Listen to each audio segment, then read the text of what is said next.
ജനാധിപത്യ വിശ്വാസികൾ, നേതാക്കന്മാർക്ക് തിരക്കല്ല, ഉള്ള സമയം വളരെ കുറവാണ്. അത് പ്രതിപക്ഷ നേതാവ് തന്നെ ഇവിടെ സംസാരിക്കട്ടെ എന്നുള്ളതാണ് എൻ്റെ ഒരു വലിയ റോഡ് ഷോ കഴിഞ്ഞിട്ടാണ്. ആ റോഡ് ഷോയിൽ ഒരുപാട് സമയമെടുത്തത് കൊണ്ടാണ് വൈകിയത്. ഇത്രയും സമയം കാത്തിരുന്ന് ഒരു കുട്ടി പോവാതെ ഇത്ര ആവേശം കാണിക്കുന്നുവെങ്കിൽ ഐക്യ ജനാധിപത്യ മുന്നണിയുടെ വമ്പൻ വിജയമാണ് പൊന്നാനിയിൽ ഉണ്ടാകുന്നത്. അത് മാത്രമല്ല, കേരളം മുഴുവൻ ഒരേപോലെ UDF തൂത്തുവാരും എന്നാണ് എല്ലാ ഭാഗത്തു നിന്നും കിട്ടിക്കൊണ്ടിരിക്കുന്ന കണക്കുകളൊക്കെ. നമുക്കറിയാം, ജനങ്ങളൊരു മാറ്റം ആഗ്രഹിക്കുന്നു. കേന്ദ്രത്തിലും കേരളത്തിലും വരാൻ പോകുന്ന തെരഞ്ഞെടുപ്പുകളിൽ വമ്പിച്ച ഒരു മാറ്റം ജനങ്ങൾ ആഗ്രഹിക്കുന്നുണ്ട്. അത് പ്രകടമാണ്, വളരെയധികം പ്രകടമാണ്. ആരെന്ത് പറഞ്ഞിട്ടും കാര്യമില്ല.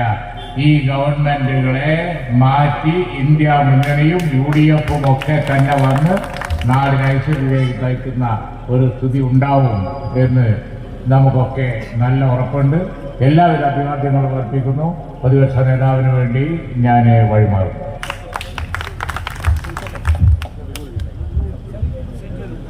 അടുത്തായി സംസാരിക്കുന്നതിന് വേണ്ടി ഏറെ പ്രിയങ്കരനും ബഹുമാന്യനുമായ കേരളത്തിൻ്റെ പ്രതിപക്ഷ നേതാവ് VD സതീശൻ അവരെ ആദരപൂർവ്വം ക്ഷണിക്കുന്നു. UDFിൻ്റെ മന്ത്രി ചെയർമാനെ.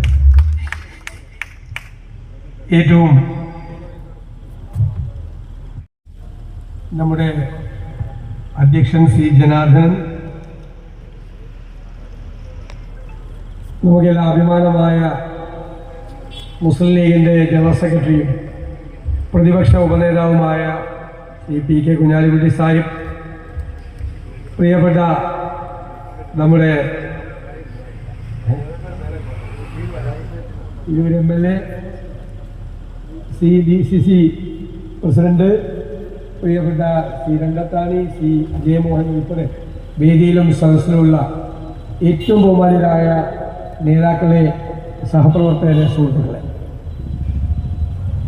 ഏപ്രിൽ 26-ാം തീയതി നടക്കുന്ന തെരഞ്ഞെടുപ്പിൽ പൊന്നാനി പാർലമെന്റ് നിയോജകമണ്ഡലത്തിൽ നിന്നും മത്സരിക്കുന്ന പ്രിയങ്കരനായ നമ്മുടെ സ്ഥാനാർത്ഥി അബ്ദുൾ സമദ് സമദാനി വലിയ ഭൂരിപക്ഷത്തിൽ വിജയിപ്പിക്കണം എന്ന വിനയപൂർവമായ അഭ്യർത്ഥനയുമായിട്ടാണ് ഞാൻ നിങ്ങളുടെ മുന്നിൽ നിൽക്കുന്നത്. ഈ തെരഞ്ഞെടുപ്പ് വലിയ നിർണായകമായൊരു ചോദ്യം ഉയർത്തുന്നു. ഇന്ത്യ ജീവിക്കണമോ മരിക്കണമോ എന്ന ചോദ്യമാണ്. നമ്മുടെ ഇന്ത്യ ജീവിക്കണമെന്നാണ് ഉത്തരം കൊടുക്കുന്നതെങ്കിൽ ദേശീയ തലത്തിൽ ഇന്ത്യൻ നാഷണൽ കോൺഗ്രസിന്റെ നേതൃത്വത്തിൽ ഇന്ത്യ മുന്നണി അധികാരത്തിൽ വരണം. നമുക്ക് ഈ ഫാസിസ്റ്റ് വർഗീയ സർക്കാരിനെ അധികാരത്തിൽ നിന്നും ഇറക്കിവിടണം. ഞാൻ കരുതുന്നത് നമ്മുടെ രാജ്യത്ത് എല്ലായിടത്തും ഒരു നിശബ്ദമായ തരംഗം നമുക്ക് അനുകൂലമായി ഉണ്ട് എന്ന് കരുതുന്ന ആളാണ്. ഇന്ത്യയിലെ ന്യൂനപക്ഷങ്ങൾ മാത്രമല്ല, അങ്ങനെ ഒരാളും തെറ്റിദ്ധരിക്കുന്ന ന്യൂനപക്ഷങ്ങൾ മാത്രമല്ല, ജനാധിപത്യത്തെ സ്നേഹിക്കുന്നവർ, മതേതരത്വത്തിൽ വിശ്വസിക്കുന്നവർ, ഈ അനീതി കണ്ട് സഹിക്കാൻ കഴിയാത്തൊരു വലിയ ജനവിഭാഗം ഇത് അവസാനിപ്പിക്കണം എന്ന് ആഗ്രഹിക്കുന്നു. അവരെല്ലാവരും ഒരുമിച്ച് ചേരുമ്പോൾ എന്തായിരുന്നു? 400 സീറ്റ് ഉറപ്പ്. അതല്ലേ ആദ്യം പറഞ്ഞത്. അതിൽ കേരളത്തിലെ 10 സീറ്റും കൂടി ഉണ്ടല്ലോ BJPക്ക്. 2 അക്കം കിട്ടുന്ന പ്രധാനമന്ത്രി പറഞ്ഞത് കേരളത്തിൽ 2 അക്കം എന്താണെന്ന് ഇതുവരെ പിടികിട്ടിയിട്ടില്ല. 400 സീറ്റ്, പിന്നെ അത് 300ആയി. ഈ 2 ദിവസം മുമ്പ് തിരുവനന്തപുരത്ത് വന്നപ്പോൾ പാർട്ടി പ്രവർത്തകരെ അഭിസംബോധന ചെയ്തുകൊണ്ട് പ്രധാനമന്ത്രി പറഞ്ഞത്, നിങ്ങൾ പേടിക്കണ്ട, നമ്മൾ എങ്ങനെയെങ്കിലും അധികാരത്തിൽ വരുമെന്ന്. അപ്പൊ പേടിയുണ്ട് അല്ലേ? അതാണ് ഈ വെപ്രാളം കാണിക്കുന്നത്. അത്രമാത്രം തെറ്റുകളാണ് അവർ ചെയ്തിട്ടുള്ളത്. ഈ 10 വർഷം കൊണ്ട് ഞങ്ങൾ എന്ത് ചെയ്തു, ഞങ്ങളുടെ ഇത്രയും കാര്യങ്ങൾ ചെയ്തു എന്ന് ജനങ്ങളോട് പറയാൻ തയ്യാറുണ്ടവര്. അവരിപ്പോഴും ഭിന്നിപ്പിക്കാൻ നോക്കിയാണ്, നമ്മളെ തമ്മിലടിപ്പിക്കാൻ നോക്കിയാണ്. അയോധ്യയിലെ രാമനെ കൊണ്ടുവന്നോ, പൗരത്വ നിയമം കൊണ്ടുവന്നോ, എന്തവര് പറഞ്ഞാലും നിങ്ങൾ ഓർക്കണം, നമ്മളെ ഭിന്നിപ്പിക്കാൻ വേണ്ടി മാത്രമാണ്. നമ്മൾ ഒരുമിച്ച് നിന്നാണ് അവർക്ക് മറുപടി കൊടുക്കുന്നത്. ഒരുമിച്ച് നിന്നാണ് നമ്മൾ അവരെ തോൽപ്പിക്കേണ്ടത്. ഇപ്പൊ മോഡിയുടെ ഗ്യാരണ്ടി പറയാം. ഗ്യാരണ്ടി എന്ന് പറയാൻ വാക്കെന്നാണ് അല്ലേ? നമ്മുടെ നാട്ടുമ്പുറത്ത് പറയും നിന്റെ വാക്കും പഴയ ചാക്കും ഒരുപോലെയാണ്, ചാക്കിന്റെ വിലയുള്ളതെന്ന് പറയും. 10 കൊല്ലം മുമ്പ് മോഡി ഗ്യാരണ്ടി തന്നിരുന്നു. എന്തൊക്കെയാ ഗ്യാരണ്ടി? ഒന്നാമത്തെ ഗ്യാരണ്ടി പാചകവാതകത്തിന്റെ വില കുറയ്ക്കുമെന്നാണ്. 400 രൂപ ഉണ്ടായിരുന്ന പാചകവാതകത്തിന്റെ വില ഇപ്പോൾ 1200 രൂപയാണ്. ഇയാളുടെ ഒന്നാമത്തെ ഗ്യാരണ്ടി 300% വില വർദ്ധിപ്പിച്ചു. രണ്ടാമത്തെ ഗ്യാരണ്ടി പെട്രോളിന്റെയും ഡീസലിന്റെയും വില കുറയ്ക്കുമെന്നായിരുന്നു. അന്താരാഷ്ട്ര മാർക്കറ്റിൽ നിന്ന് ക്രൂഡ് ഓയിൽ വാങ്ങി ഇന്ത്യയിൽ കൊണ്ടുവന്ന് ശുദ്ധീകരിച്ചിട്ടാണ് നമ്മൾ ഡീസലും പെട്രോളും മണ്ണെണ്ണയും ഉണ്ടാക്കുന്നത്. മൻമോഹൻ സിംഗ് ഭരിക്കുമ്പോൾ അന്താരാഷ്ട്ര മാർക്കറ്റിൽ സർവകാല റെക്കോർഡ് വിലയായിരുന്നു ക്രൂഡ് ഓയിലിന്. എത്രയാണെന്നറിയാമോ? $140 അമേരിക്കൻ. ഇപ്പോഴോ ഇപ്പൊ എത്രയാ? $80 അമേരിക്കൻ. 45% വില കുറഞ്ഞു. നമ്മൾ അന്ന് 55 രൂപയ്ക്ക് ഡീസൽ കൊടുത്തു, 140 ഉള്ളപ്പോ. അപ്പൊ ഇപ്പൊ 45% വില കുറയുമ്പോൾ 30 രൂപയ്ക്ക് ഡീസൽ കൊടുക്കണം. എത്രയ്ക്കാ ഡീസൽ കിട്ടുന്നത്? 107 രൂപയ്ക്ക്. അപ്പൊ എത്രയായി? ഇരട്ടിയായി. അപ്പൊ എന്താ അതിന്റെ ആനുകൂല്യം നമുക്ക് കിട്ടാതെ പോയത്? എന്തുകൊണ്ടാ? ഇയാൾ 200% നികുതി വർദ്ധിപ്പിച്ചു. പറഞ്ഞ വാക്കിന് വല്ല വിലയുണ്ടോ? മൂന്നാമത്തെ കാര്യം, അത് വിചിത്രമാണ്. വിദേശത്ത് നിന്നും കള്ളപ്പണം പിടിച്ച് ഇവിടെ കൊണ്ടുവന്ന് അത് വീതം വെച്ച് എല്ലാവരുടെയും അക്കൗണ്ടിലേക്ക് 15 ലക്ഷം കൊടുക്കും. ഞാനൊരു അക്കൗണ്ട് തുറന്ന് കാത്തിരുന്നു. എൻ്റെ ഒരു പരിചയക്കാരൻ എന്ത് ചെയ്യുന്നറിയോ? നമുക്കൊരു കുഴപ്പമുണ്ട് മലയാളികൾക്ക്, എവിടെന്നെങ്കിലും പൈസ കിട്ടുന്നുണ്ട് അപ്പം തന്നെ കടം മേടിക്കും. ഇയാൾ വിചാരിച്ചത് കിട്ടുമെന്ന് വിചാരിച്ച് 10 ലക്ഷം രൂപ കടം മേടിച്ചു. വീട് ജപ്തിയായി. ഇപ്പോൾ കുറച്ച് നാൾ മുമ്പ് ആർക്കെങ്കിലും ഒരാൾക്ക് പണം കിട്ടിയോ? അക്കൗണ്ടിൽ കിട്ടിയിട്ടില്ല. മൂന്നാമത്തെ ഗ്യാരണ്ടി. നാലാമത്തെ ഗ്യാരണ്ടി തൊഴിലില്ലായ്മ പരിഹരിക്കുന്നതാണ്. നിങ്ങൾ സമദാനി സാഹിബ് വരുമ്പോൾ ചോദിച്ചുണ്ട്, പാർലമെന്റിൽ കൊടുത്തൊരു മറുപടിയുണ്ട് കേന്ദ്രമന്ത്രിമാർ. നിങ്ങൾ കേട്ടോ? ഇന്ത്യ സ്വതന്ത്രമായതിനു ശേഷം ഈ രാജ്യത്ത് ഏറ്റവും കൂടുതൽ തൊഴിലില്ലായ്മ ഉണ്ടായ 5 വർഷമാണ് ഇപ്പോൾ ഉള്ളത്. കണക്കാണ്, നമ്മൾ പറഞ്ഞ കണക്കല്ല, കേന്ദ്ര സർക്കാരിന്റെ കണക്ക്. അപ്പൊ തൊഴിലില്ലായ്മ ഇല്ലാതാക്കാൻ വന്നവർ എക്കാലത്തെയും വലിയ തൊഴിലില്ലായ്മ ഉണ്ടാക്കിയിട്ടാണ് പോകുന്നത്. അഞ്ചാമത്തത് അതിനേക്കാൾ സങ്കടമാണ്, കർഷകരുടെ വരുമാനം ഇരട്ടിയാക്കുക. ഇരട്ടിയായോ, പകുതിയായോ, കാൽഭാഗമായോ? ഹരിയാന അതിർത്തിയിൽ നിൽക്കുകയാണ് കർഷകർ, മുതുകിൽ അടിമേടിച്ച് ലാത്തിയടി. അവര് പോരാട്ടത്തിലാണ്. കർഷക ആത്മഹത്യയാണ് ഇന്ത്യയിൽ. അപ്പൊ ഞാൻ നിങ്ങളോട് ചോദിക്കട്ടെ, മോഡിയുടെ വാക്കാണോ അതിന് പഴയ ചാക്കിന്റെ വിലയാണോ? ഇതാണ് നമ്മൾ ചോദിക്കുന്നത്. ഒരു കാര്യവും ഇവര് ചെയ്തിട്ടില്ല. ഇവര് നാട്ടിലെ അദാനി, ഇദ്ദേഹത്തിന്റെ കൂട്ടുകാരനാണ്. അദാനിയുടെ സ്വത്ത് 10 കൊല്ലം കൊണ്ട് എത്ര വർദ്ധിച്ചു? 100 ഇരട്ടിയല്ല, 1000 ഇരട്ടിയല്ല, 10000 ഇരട്ടിയാണ് വർദ്ധിച്ചത്. ഇന്ത്യയിലെ 90% ആളുകളുടെയും സമ്പത്തിന് തുല്യമാണ് 1% ആളുകളുടെ സ്വത്ത്. ഇല്ലാത്തവനും ഉള്ളവനും തമ്മിലുള്ള അന്തരം ഈ ലോകത്ത് ഏറ്റവും കൂടുതലുള്ള രാജ്യമായി ഇന്ത്യയെ ഇവർ മാറ്റി. ഒറ്റ ഉദാഹരണം പറയാം. നമ്മളൊരു 50,000 രൂപ അല്ലെ 5 ലക്ഷം രൂപ ബാങ്കിൽ നിന്ന് ലോൺ എടുത്തു. 3 മാസം നമ്മൾ തിരിച്ചടച്ചില്ല, കിട്ടാക്കടമായി പ്രഖ്യാപിക്കുക. NPA എന്ന് പറയും, നോൺ പെർഫോമിംഗ് അസറ്റ്. പിന്നെ ജപ്തി നടപടിയാണ്. നമ്മുടെ കിടപ്പാടം ജപ്തി ചെയ്യും, നമ്മുടെ കൃഷിയിടം ജപ്തി ചെയ്യും. പക്ഷെ മോഡിയുടെ ഇന്ത്യയിൽ 5000, 10000, 15000, 20000 കോടിയൊക്കെ എടുത്തിട്ട് ഒറ്റ പൈസ തിരിച്ചടക്കണ്ട. ന്യൂയോർക്കിൽ പോയി താമസിക്കാം, ലണ്ടനിൽ പോയി താമസിക്കാം. ഞാൻ തമാശ പറയുന്നതല്ല. ഇന്ത്യയിലെ വൻകിട കമ്പനികൾ ബാങ്കുകളെ കബളിപ്പിച്ചിട്ട് തിരിച്ചടയ്ക്കാത്ത പണം എത്രയാണെന്ന് നിങ്ങൾക്കറിയാമോ? 16 ലക്ഷം കോടി ഇന്ത്യയിലെ ബാങ്കുകൾക്ക് കിട്ടാക്കണം. 16 ലക്ഷം കോടി ഇവർ കൊള്ളയടിക്കുകയാണ് രാജ്യത്തെ. ഇനി ആ പണം ബാങ്ക് കൂട്ടിപ്പോകും. ആ പണം കേന്ദ്ര സർക്കാർ കൊടുക്കണം. എവിടെന്നാ കൊടുക്കണം? നമ്മുടെ നികുതി പണം അല്ലേ? അതും തികയാതെ വരുമ്പോൾ വലിയ പൊതുമേഖലാ സ്ഥാപനങ്ങൾ ചുളുവിൽ വിൽക്കും. അതാണ് അവരുടെ ഏർപ്പാട്. രാജ്യത്തെ കൊള്ളയടിച്ചിട്ടാണ് അവർ നിൽക്കുന്നത്. എന്നിട്ട് അതൊന്നും ചർച്ച ചെയ്യപ്പെടാതിരിക്കാൻ എപ്പോഴും വർഗീയത പറഞ്ഞുകൊണ്ട് വർഗീയവാദം മാത്രമേ ചർച്ച ചെയ്യുള്ളൂ. പണ്ട് ഹിറ്റ്ലർ അങ്ങനെയായിരുന്നു. ഒരു ശത്രുവിനെ സൃഷ്ടിച്ചിട്ട് അവന്റെ മെക്കെട്ട് കയറിക്കൊണ്ടിരിക്കുക ഏത് സമയത്തും. അപ്പൊ ഇവിടെ മുസ്ലിം പറയും, ഇടയ്ക്ക് ക്രിസ്ത്യാനിയെ പറ്റി പറയും, ക്രിസ്ത്യാനി മതപരിവർത്തനം നടത്തണമെന്ന് പറയും. ഇതൊന്നും കിട്ടിയില്ല പാകിസ്ഥാൻ എന്ന് പറയും. അപ്പൊ ബാക്കി കാര്യങ്ങൾ ചർച്ച ചെയ്യപ്പെടാതെ നമ്മുടെ രാജ്യത്ത് പോവുകയാണ്. ഈ അപകടത്തെ നമ്മൾ തിരിച്ചറിയണം. അവര് അധികാരം തുടർന്ന് കിട്ടിയാൽ ഭരണഘടന മാറ്റാൻ വേണ്ടി നിൽക്കുകയാണ്. എന്തും ചെയ്യാൻ വേണ്ടി മടിക്കാത്തൊരു വിഭാഗമാണ്. അവരെ നമുക്ക് താഴെ ഇറക്കിയേ മതിയാവും. അത് ഇന്ത്യക്ക് വേണ്ടിയിട്ടാണ്, ഈ രാജ്യത്തിന് വേണ്ടിയിട്ടാണ്, ഈ രാജ്യം ജീവിക്കാൻ വേണ്ടിയിട്ടാണ്. പിന്നെ അവിടെ അണ്ണൻ ഭരിക്കുമ്പോൾ ഇവിടെ തമ്പിയാണ് ഭരിക്കുന്നത്. കേരളം അണ്ണനും തമ്പിലും തമ്മിലുള്ള ഹൃദയബന്ധം എന്ന് പറയുന്നത് ഭയങ്കര ബന്ധമാണ്. ഞാൻ ചോദിക്കുന്നത്, ആരാ രാഹുൽ ഗാന്ധി? ഈ വർഗീയതയ്ക്കെതിരായി, ഫാസിസത്തിനെതിരായി വിട്ടുവീഴ്ചയില്ലാതെ പോരാട്ടം നടത്തുന്ന ഒരാൾ. നിങ്ങൾ നോക്കാം മനുഷ്യനെ. BJP ഭാരതത്തെ ഭിന്നിപ്പിക്കാൻ ശ്രമിച്ചപ്പോൾ ഭാരതത്തെ ഒന്നിപ്പിക്കാൻ, ജനങ്ങളെ ഒന്നിപ്പിക്കാൻ ആയിരക്കണക്കിന് കിലോമീറ്റർ ഇന്ത്യയുടെ വിരിമാറിലൂടെ നടന്ന് ജനങ്ങളെ ചേർത്ത് പിടിച്ചയാൾ. എത്ര നാളായി ആ മനുഷ്യനെ അവർ അപമാനിക്കുന്നു, അവർ വേട്ടയാടുന്നു. 55 മണിക്കൂറാണ് ED ചോദ്യം ചെയ്തത്. അദ്ദേഹത്തിന്റെ അമ്മയെ പ്രധാനമന്ത്രി പദം വെള്ളിത്താലത്തിലാക്കി കൊടുത്തപ്പോൾ വേണ്ട എന്ന് പറഞ്ഞ മഹതിയായ സ്ത്രീയെ ED ചോദ്യം ചെയ്ത് അപമാനിച്ചു. അദാനിക്കെതിരെ സംസാരിച്ചതിന് പാർലമെന്റിലെ അംഗത്വം റദ്ദാക്കി. ഔദ്യോഗിക വസതിയിൽ നിന്ന് 2ാമത്തെ ദിവസം അപമാനിച്ചിറക്കി വിട്ടു. തോറ്റുപോയോ മനുഷ്യൻ? നിന്നു അപ്പോഴും കോംപ്രമൈസ് ഇല്ലാതെ.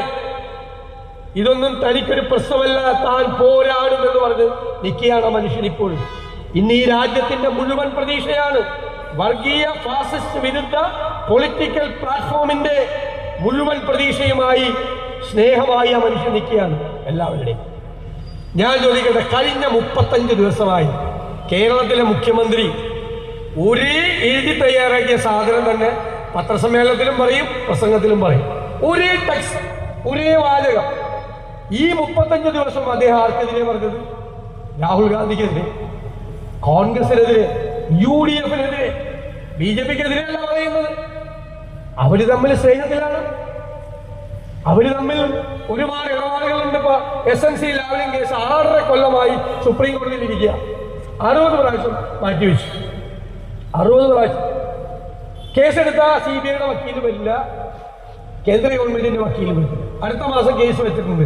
അന്ന് CBIയുടെ വക്കീൽ പനിയായിരിക്കും, വരൂല. നമുക്കറിയാം, കള്ളക്കടത്ത് കേസ്, ലൈഫ് മിഷൻ കേസ്, ഒരുപാട് കേസ് വന്നു.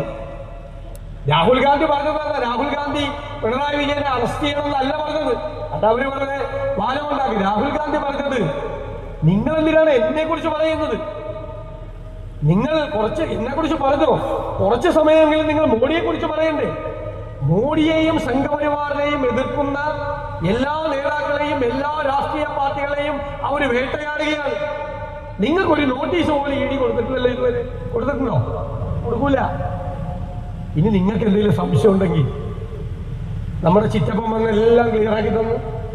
നമ്മുടെ LDF-ന്റെ കൺവീനർ ജയരാജൻ, എന്താ, ഞാൻ ഒരു ദിവസം TV-യിൽ നോക്കിയപ്പോൾ പറയാം, BJP അടിച്ചു കയറും, ഒരുപാട് സ്ഥലത്ത് 2ാം സ്ഥാനത്ത് വരും. എനിക്കൊരു ഡൗട്ട്, ഇത് ആരെ, ജയരാജനാണോ സുരേന്ദ്രനാണോ പറയുന്നത്? നോക്കിയപ്പോൾ ജയരാജൻ തന്നെ. അപ്പൊ ഞാൻ പറഞ്ഞു, BJP എത്ര സ്ഥലത്ത് 2ാം സ്ഥാനത്ത് വന്നാലും അത്രയും സ്ഥലത്ത് LDF 3ാം സ്ഥാനത്ത് പോകുന്നു. അതല്ലേ കറക്റ്റ്? നമ്മളെല്ലാം പോണത്, അവരെല്ലാം പോണത്. പിറ്റേ ദിവസം പുള്ളിക്ക് മതിവരാഞ്ഞ് പറയുകയാണ്, BJPയുടെ സ്ഥാനാർത്ഥികളൊക്കെ നല്ല മിടുമിടുക്കന്മാരാണ്. എടാ, ഇത് BJPയുടെ നേതാക്കന്മാരല്ല പറയുന്നത്. അല്ലെങ്കിൽ CPM-ന്റെ സ്ഥാനാർത്ഥികൾ അതൊന്നും പുള്ളി പറയില്ല. CPM സ്ഥാനാർത്ഥികളൊന്നും മിടുമിടുക്കന്മാരാണെന്ന് ജയരാജൻ പറയില്ല. BJPയുടെ ഞാനൊരു ആരോപണം ചോദിച്ചു. ഞാൻ പറഞ്ഞു, നമ്മൾ ഈ അന്തർധാര എന്നുള്ള വാക്ക് ഉപയോഗിക്കുന്നു. അന്തർധാര എന്ന് വെച്ചാൽ രഹസ്യമായ ബന്ധമാണ്. ഇപ്പൊ പരസ്യമായി ബന്ധം. തിരുവനന്തപുരത്തെ BJP സ്ഥാനാർത്ഥി കേന്ദ്രമന്ത്രി രാജീവ് ചന്ദ്രശേഖറും LDF-ന്റെ കൺവീനർ ജയരാജൻ തമ്മിൽ ബിസിനസ് ഉണ്ട്. പിണറായി വിജയൻ അത് അറിയാവുന്നത്.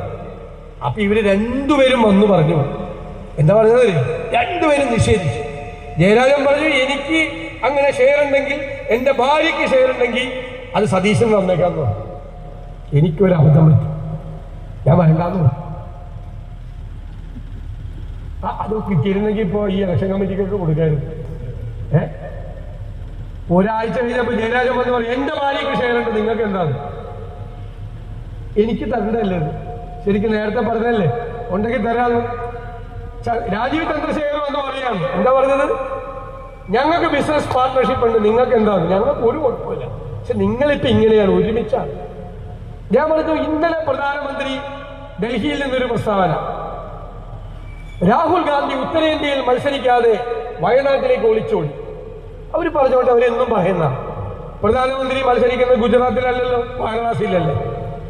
ഞാൻ നോക്കിയപ്പോൾ ഇന്ന് രാവിലെ മുഖ്യമന്ത്രിയുടെ സ്റ്റേറ്റ്മെന്റ്, രാഹുൽ ഗാന്ധി ഉത്തരേന്ത്യയിൽ മത്സരിക്കാതെ വയനാട്ടിലേക്ക് ഒളിച്ചോടിയെന്ന്. ഈ രണ്ട് പ്രസ്താവന തയ്യാറാക്കണ ഒരു സ്ഥലത്താണോ എന്നൊരു ഡൗട്ട് എനിക്ക്. കഴിഞ്ഞ ദിവസം എന്താണ് സ്മൃതി ഇറാനി, അത് രാഹുൽ ഗാന്ധിയെ ചീത്ത വിളിക്കാൻ വേണ്ടി മോഡി വെച്ചിരിക്കുന്ന ഒരാളാണ്, വകുപ്പൊന്നും പ്രശ്നമല്ല. രാജ്യം മുഴുവൻ നടന്ന് രാഹുൽ ഗാന്ധിയെ ചീത്ത വിളിക്കലാണ് അവരുടെ നിയോഗം. അവരെല്ലാവരും പോയി ചീത്ത വിളിക്കും. അവരിവിടെ വന്നിട്ട് ചീത്ത വിളിച്ചു. ആ കൂട്ടത്തിൽ ലീഗിനെയും പറഞ്ഞു. അതായത് ലീഗുമായിട്ടുള്ള കോൺഗ്രസിന്റെ ബന്ധം ഒളിപ്പിച്ചു വയ്ക്കാൻ വേണ്ടിയിട്ടാണ് ഇങ്ങനെ പതാക പൊക്കായിരുന്നത് എന്ന് പറയും. ഞാൻ നോക്കിയപ്പോ പിറ്റേ ദിവസം പിണറായി വിജയൻ അതേ സ്റ്റേറ്റ്മെന്റ്, ഈ സ്മൃതി ഇറാനി പറഞ്ഞ അതേ വാചകം നിങ്ങളെടുത്ത് നോക്ക്. ഞാൻ തമാശ പറയല്ല, സെയിം വാചകം ഒരു സ്ഥലത്ത് അടിക്കുകയാണത് രണ്ടും കൂടി. കഴിഞ്ഞ 5 കൊല്ലം മുമ്പ് വയനാട്ടിൽ ലീഗിന്റെ പതാക പൊക്കിയത് വിവാദമാക്കിയതാരാ? BJP. ഈ പ്രാവശ്യം പതാക വിവാദമാക്കിയതാരാ? പിണറായി വിജയൻ. അപ്പോ BJPയും പിണറായി വിജയനും തമ്മിലുള്ള ദൂരം അങ്ങോട്ട് കുറഞ്ഞു. ഇനി ലീഗിനെ നമ്മൾ ഒളിപ്പിച്ചാണ് വെച്ചിരിക്കുന്നത്. ലീഗ് നമ്മൾ ഫോം ചെയ്ത ഇന്ത്യ മുന്നണിയിലെ പ്രധാനപ്പെട്ട അംഗമാണ്. ഈ ലീഗ് നേതാക്കളുടെ ദേശീയ നേതാക്കൾ, ദേശീയ ജനറൽ സെക്രട്ടറിയാ ഖാദർ മൊയ്തീൻ സാഹിബ് പ്രസിഡന്റാണ്. ഇവര് രണ്ടുപേരിൽ ഒരാളില്ലാതെ ഇന്ത്യയിലെ വിവിധ ഭാഗത്ത് ഇന്ത്യ മുന്നണിയുടെ യോഗങ്ങളും, ഇവര് രണ്ടുപേരിൽ ഒരാളില്ലാതെ ഇന്ത്യ മുന്നണിയുടെ ഒരു യോഗവും ഇന്ത്യയിൽ നടന്നിട്ടില്ല. ഒരു യോഗം നടന്നിട്ടില്ല. അവരതിന്റെ നട്ടെല്ലായിരിക്കുകയാണ്. UDFന്റെ 40 വർഷക്കാലത്തെ ഹൃദയബന്ധമുള്ള ഒരു പാർട്ടിയാണ്. നമ്മൾ ഒളിപ്പിച്ച പണ്ഡിറ്റ് നെഹ്റുവിനെ തൊട്ട് അറിയാതെ പോയത് ഈ പുത്തൻ കൂറ്റുകാർക്കാണ് അറിയാതെ പോയത്. ലീഗും കോൺഗ്രസും തമ്മിലുള്ള ബന്ധം രാഹുൽ ഗാന്ധി പ്രസംഗിച്ച എല്ലായിടത്തും, ഞാൻ കണ്ണൂരിൽ നിന്നാണ് രാഹുൽ ഗാന്ധി പ്രചരണം തുടങ്ങുന്നത്. കണ്ണൂരിലെ പന്തലിലെ എല്ലാ തൂണിലും കോൺഗ്രസിന്റെയും ലീഗിന്റെയും കൊടി ഇങ്ങനെയാണ് കെട്ടിവെച്ചിരിക്കുന്നത്. ഇവര് കണ്ടുപിടി ഒന്നും സംസാരിക്കാനില്ല ഇവർക്ക്. ഇവരുടെ പ്രശ്നം എന്താ അറിയാം? ഞാൻ പറഞ്ഞുതരാം. ഇവരുടെ പ്രശ്നം, ഇവർ ഈ വിഷയം മാറ്റുന്നു. എന്നോട് 3-4 LDF സ്ഥാനാർത്ഥി, എനിക്കും രണ്ടത്താണിക്കും കുഞ്ഞാലൂർ സാഹിബിനും MLAക്കൊക്കെ അറിയാവുന്നതാണ്. അവര് നേരത്തെ MLAമാരായിരുന്നവരാണ് ഇപ്പൊ സ്ഥാനാർത്ഥികൾ. എന്നോട് പറഞ്ഞു പുറത്തേക്ക് ഇറങ്ങാൻ പറ്റണമല്ലോ. അപ്പൊ ഞാൻ ചോദിച്ചു, ഭയങ്കര ചൂടാണല്ലോ എന്ന്. അതല്ല പ്രശ്നം. ആളുകളെ കാണുമ്പോൾ, പ്രത്യേകിച്ച് സ്ത്രീകളെ കാണുമ്പോൾ ഉടനെ ചോദ്യം, പെൻഷൻ എവിടെയിടുന്നു? പെൻഷനെ 55 ലക്ഷം പേർക്കാണ് പെൻഷൻ കൊടുക്കാനുള്ളത്. സാമൂഹ്യ സുരക്ഷാ പെൻഷൻ ആർക്കാ? വാർദ്ധക്യം ബാധിച്ചവർക്ക്, വിധവകൾക്ക്, അഗതികൾക്ക്, ഭിന്നശേഷിക്കാർക്ക്. ഒരു നേരത്തെ ഭക്ഷണത്തിന് കാത്തിരിക്കുന്നവർ, ഒരു മരുന്ന് മേടിക്കണമെങ്കിൽ ഈ പെൻഷൻ വന്നിട്ട് മരുന്ന് മേടിക്കാൻ കാത്തിരിക്കുന്ന പാവങ്ങൾ. 45 ലക്ഷം പേർക്ക് ക്ഷേമനിധി പെൻഷൻ. 1 കോടി പാവങ്ങൾക്കാണ് 7 മാസമായിട്ട് പെൻഷൻ കൊടുക്കാതെ ഈ മുഖ്യമന്ത്രിയും മന്ത്രിമാരും കേരളത്തിലൂടെ ഞെളിഞ്ഞു നടക്കുന്നത്. അത് ചർച്ചയാകാതിരിക്കാനാണ് ലീഗിന്റെ കൊടി പൗരത്വ നിയമം. ഈ പൗരത്വ നിയമത്തോട് എന്താ ഇപ്പൊ ഇത്ര സ്നേഹം? 2019 പൗരത്വ നിയമം വന്നപ്പോൾ നമ്മൾ എല്ലാവരും സമരം ചെയ്താണ്. ഞങ്ങൾ അസംബ്ലിയിൽ 1 ഡസൻ പ്രാവശ്യം ചോദിച്ചു, നിങ്ങൾ ആ കേസ് പിൻവലിക്കാമോ? പിൻവലിക്കുമെന്ന് ഉറപ്പ് നൽകി. കേസ് പിൻവലിക്കോ? എത്ര പേർക്കെതിരെയുണ്ട് ഇപ്പോഴും കേസ്? ഞങ്ങൾക്ക് എല്ലാവർക്കെതിരെ കേസുണ്ട്. BJPയെ പ്രേരിപ്പിക്കാൻ ആ കേസ് പിൻവലിപ്പിച്ചു. ഈ തെരഞ്ഞെടുപ്പ് വന്നപ്പോൾ പൗരത്വ നിയമം എല്ലാ ദിവസവും അത് പറയാം. അത് വിഷയം, മറ്റേ വിഷയം പറയരുത്. ആശുപത്രി പോയാൽ മരുന്ന്, മെഡിക്കൽ സർവീസസ് കോർപ്പറേഷന് കിട്ടാനുള്ളത് കോടികളാണ്. വിതരണക്കാരും മരുന്ന് സപ്ലൈ ചെയ്യുന്നില്ല. കാരുണ്യ കാർഡ് ആശുപത്രി പോയാൽ സ്വീകരിക്കുക. സ്വകാര്യ ആശുപത്രികൾക്ക് കൊടുക്കാനുള്ളത് 1500 കോടി. കരാറുകാർക്ക് കൊടുക്കാനുള്ള എത്രയെന്ന് അറിയാമോ? 16,000 കോടി. ഒരു കരാറുകാരനും വർക്കെടുക്കുന്നില്ല. ഇവിടെ പെൻഷൻകാരുണ്ടാവുമല്ലോ, പെൻഷൻകാർക്കും ജീവനക്കാർക്കും കൂടി കൊടുക്കാനുള്ളത് 40,000 കോടി. സ്കൂള് പൂട്ടിയത് ബാക്കിയായി. ഉച്ചകഞ്ഞിയുടെ കാശ് 6 മാസമായി കൊടുക്കുന്നത് HMOമാരാണ്, പ്രധാന അധ്യാപകർ. ഉച്ചക്കഞ്ഞിക്ക് കാശ് കൊടുക്കാനില്ലാത്ത സർക്കാരാണ് ഈ വലിയ വർത്തമാനം പറയുന്നത്. ഞാൻ പറഞ്ഞു, ഒരുപാട് പറയാനുണ്ട്. ഈ പഞ്ചായത്തുകൾക്ക് 3-1 ഇപ്രാവശ്യം കൊടുത്തത്. 3-1 അല്ലേ? പഞ്ചായത്ത് മന്ത്രിമാരൊക്കെ ഇവിടെ ഉണ്ടല്ലോ. 3-1 കൊടുത്തത്. ഏറ്റവും കൂടുതൽ പദ്ധതി വിഹിതം ഏറ്റവും കുറച്ച് ചെലവാക്കിയത് കേരളത്തിന്റെ ചരിത്രത്തിൽ കഴിഞ്ഞ വർഷം. അത്ര ദയനീയമാണ്. ഞാൻ പറഞ്ഞു പൂച്ച വെറ്റി കിടക്കുകയാണ് ഖജനാവിലെന്ന് പറഞ്ഞു. അപ്പൊ ധനകാര്യമന്ത്രിക്ക് ഭയങ്കര വിഷമം. അങ്ങനെ പറയാമോ? ഞാൻ പറയാൻ കാര്യം എൻ്റെ വീട്ടിൽ കുറേ പൂച്ചയുണ്ട്. ഇത് പ്രസവിക്കുമ്പോൾ ശ്രദ്ധിക്കണം. ഇത് പ്രസവിക്കാൻ വരുമ്പോൾ ആ 2 ദിവസം ഇതിങ്ങനെ ഓടി ഓടി നടക്കും. എന്നിട്ട് ആരും വരാത്തൊരു മൂല കണ്ടുപിടിക്കും, ഒരാൾ കടന്നു ചെല്ലാത്തൊരു സ്ഥലം കണ്ടുപിടിക്കും, ഒരു ആക്ടിവിറ്റി ഇല്ലാത്ത സ്ഥലം കണ്ടുപിടിക്കും. ശരിയാണ്, അവിടെ പൂച്ച പ്രസവിക്കും. ഇപ്പൊ കേരളത്തിൽ പൂച്ചയ്ക്ക് പ്രസവിക്കാൻ പറ്റിയ ഏറ്റവും ബെസ്റ്റ് സ്ഥലം ഏതാ? ആദ്യം തന്നെ ഖജനാവ്, സർക്കാരിന്റെ ഖജനാവ്. ഇനി ഞാൻ ഒരു കാര്യം കൂടി പറയാം. അടുത്ത കുറേ മാസത്തേക്ക് അവിടെ കൂട്ടപ്രസവമായിരിക്കും. കാരണം ഒരു കാശില്ല. ഇത് ഒരു നയ പൈസ ഇല്ല. വർത്തമാനമാണ്, വർത്തമാനം, വേറെ ഒന്നുമില്ല. അഹങ്കാരത്തിന് വല്ല കുറവുണ്ടോ? നമ്മുടെ കുഞ്ഞുങ്ങളെ തല്ലിച്ചതച്ചപ്പോൾ പറഞ്ഞു ജീവൻ രക്ഷാ പ്രവർത്തനമാണ്, തുടരണം. അതുകൊണ്ടല്ലേ ഈ SFIക്കാര് ആ സിദ്ധാർത്ഥനെ തല്ലിക്കൊന്നത്. ഞാൻ ആ വീട്ടിൽ പോയി, സൈക്കിളന്ന് ഒരു കുടുംബത്തിന്റെ മുഴുവൻ പ്രതീക്ഷ. അവൻ തല്ലുകൊണ്ട് മതിയായപ്പോൾ അമ്മയെ കാണാൻ വയനാട്ടിൽ നിന്ന് പുറപ്പെട്ടു തിരുവനന്തപുരത്തേക്ക്. കൊച്ചിയിലെത്തിയപ്പോൾ ഒരു ഫോൺ വന്നു, തിരിച്ചു പാടാന്ന്. തിരിച്ചു പോയാൽ അടിയുടെ പൂരായിരിക്കും എന്നറിയാം. ആരാണെങ്കിലും പോയില്ല. കൊച്ചു പോയി. എന്താണെന്നറിയോ? പോയില്ലെങ്കിൽ പിന്നെ അവിടെ പഠിക്കാൻ പറ്റില്ല. തന്നെ പഠിപ്പിക്കാൻ വേണ്ടിയാണ് മാതാപിതാക്കൾ കഷ്ടപ്പെടുന്നത്. അവരെ സങ്കടപ്പെടുത്തരുത്, അവരെ കരയിപ്പിക്കരുത്. അതുകൊണ്ട് അടി കിട്ടുമെന്ന് ഉറപ്പായിട്ടും ആ കുഞ്ഞ് തിരിച്ചുപോയി. ആ കുഞ്ഞിനെയാണ് അവർ 130 വിദ്യാർത്ഥികളുടെ മുമ്പിൽ വെച്ച് വിവസ്ത്രനാക്കി ക്രൂരമായി മർദ്ദിച്ച്, ഒരു തുള്ളി വെള്ളം കൊടുക്കാതെ, ഭക്ഷണം കൊടുക്കാതെ ക്രൂരമായി മർദ്ദിച്ച് തല്ലിക്കൊന്ന് കെട്ടിത്തൂക്കി. ഈ ക്രിമിനലുകൾക്ക് സംരക്ഷണം കൊടുക്കുന്ന മുഖ്യമന്ത്രിയും സർക്കാരുമാണ് കേരളത്തിൽ ഭരിക്കുന്നതെന്ന് ഏതെങ്കിലും മാതാപിതാക്കൾ മറക്കോ? വണ്ടിപ്പെരിയാറിലും വാളയാറിലും പെൺകുഞ്ഞുങ്ങളെ 6, 9, 13 വയസ്സുള്ള പെൺകുട്ടികളെ പീഡിപ്പിച്ച് കൊന്ന് കെട്ടിത്തൂക്കി. കേസൊക്കെ വെറുതെ വിട്ടു. എന്താ? DYFIക്കാരും CPMകാരും ആയിരുന്നു. കേസ് വെറുതെ വിട്ടു. എന്നാ പോലീസ് ഒത്തുകളിച്ചു. ഞാൻ ആ ജഡ്ജ്മെന്റ് വായിച്ച സഹിക്കൂല. പോലീസ് തെളിവ് കൊടുത്തില്ല, പ്രോസിക്യൂഷൻ തട്ടിപ്പ് നടത്തി.